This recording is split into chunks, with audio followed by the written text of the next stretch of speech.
What is up mga palangga? This is MarkBanuelos. What is up mga palangga? This is probably the 10th take, I don't know.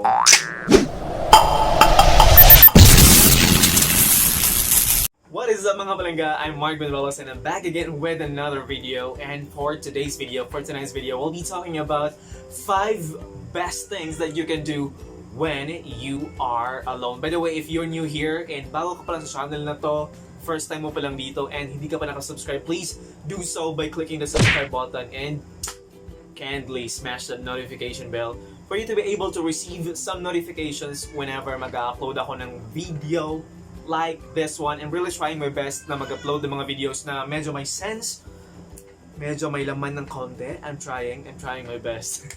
And this is one of the videos that I really wanted to share to you mga palangga.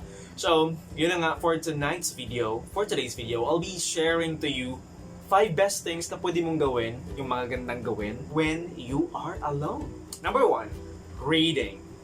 It's probably one of the best na ginagawa ko when I am alone. Gusto kong magbasa talaga ng mga books whenever I have time. Gusto ko lang mag-transport doon sa ibang dimension and be eaten by the story. Reading is actually for the brain, it's for the soul. Just like i-exercise tayo para gumanda yung katawan natin. Second best thing that you can do is plan. When I am alone, I tend to plan more. Plan for the next days. Plan for my side hustles, my business, and kahit sobrang liit lang na business, pinaplano ko pa rin siya, and I figure out kung gagawin ko pa siya, ano yung mga steps na dapat kong gawin, and by doing so, I will be able to get a full grasp of the things na pwede kong i-pursue, bagay na dapat ko nang i-abandon because it's not worth my time anymore. Planning actually helps you to be more organized. Actually pretty good, no? Kapag may planner ka, no? When you have a notebook with you, I usually keep a notebook with me. Nako yung notebook yun nga para mag-guide dito ako. That will help me become more organized as an individual sa trabaho, no? As a teacher. It's pretty hard to manage things. Actually, ang dami kong gustong gawin. Gusto kong mag-video, gusto kong mag-vlog, gusto kong mag-learn ng mga bagong skill sets. And I'm functioning as a kuya, as a brother, as an anak. Ang dami kong sobra na. Complex na yung roles ko sa life. Planning will save me a lot of time, and I believe you too. It can save you a lot of time. Keeps you detailed when it comes to the things that you do on that, for example, na specific day or sa mga specific na mga months na darating. Sabi nga nila, di ba, if you fail to plan, you plan to fail. Kung may gusto kang tapusin, you plan.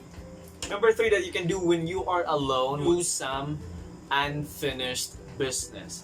Finish the unfinished task or ano man yung mga responsibility na yan. It's time to do it when you are alone. Especially kung yung mga tasks na kinakailangan na talaga ng extra time mo. So when you're alone, you can do that one.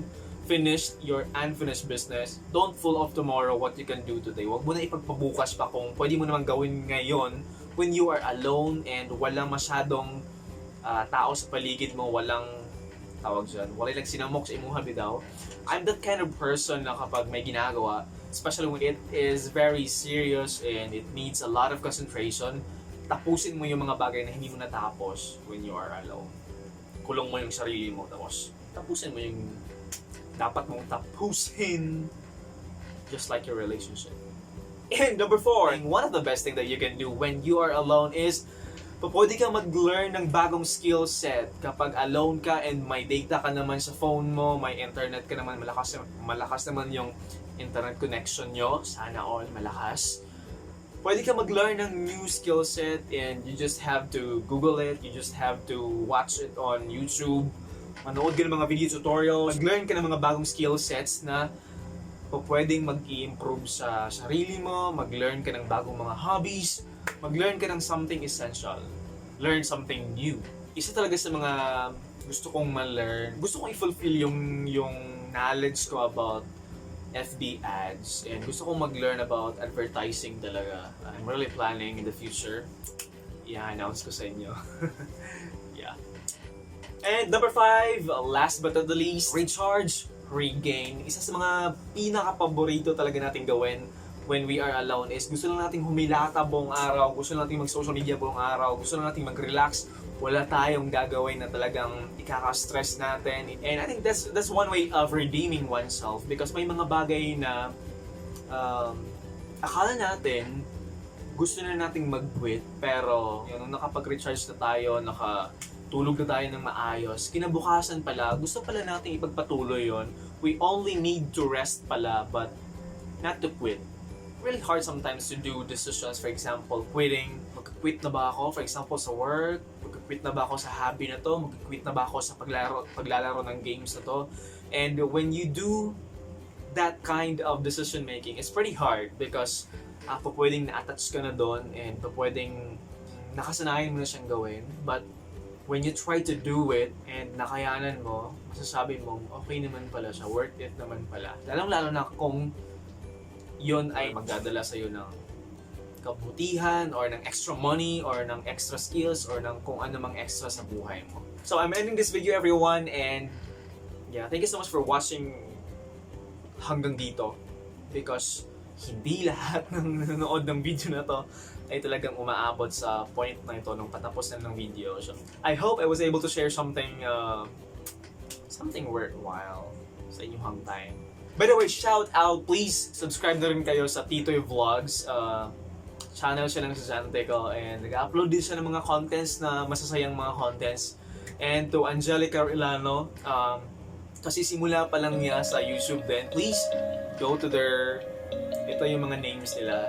Ayan, so pwede kayong magpunta sa mga YouTube channels nila and check their videos and mag-subscribe na rin kayo. Thank you so much and I'll see you again next time. Shining bright like a shadow shine, dreaming high like the stars.